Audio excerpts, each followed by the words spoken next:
Mga pasahero na pabalik sa Metro Manila nagruso na sa mga terminal asin pantalan sa Bicol Region. Uyan report ni Rosie Nieva.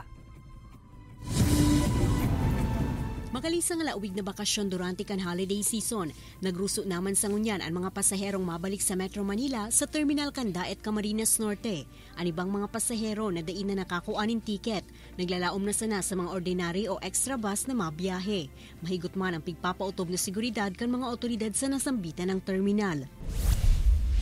Nagruso man ang mga pasahero sa Bulan Integrated Terminal sa Banwaan kan Bulan Sorsogon. Sigon sa mga bus company, halos fully booked naman sinda hasta sa aldaw ning Domingo. Alagad huli sa mga special trip na pigtugutan kan LTFRB kaya natauan ning tsansa na makalunad ang mga chance passengers. Sa ngayon, punuan tayo, no?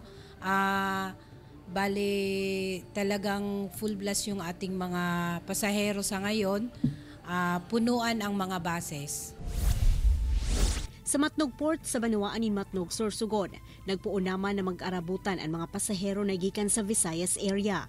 Preparado naman ang Philippine Ports Authority, PCG asiniba pang mga katabang na ahensya, urog na tapiglalauman man na mas madakol pa ang mga tao sa mga masunod na aldaw.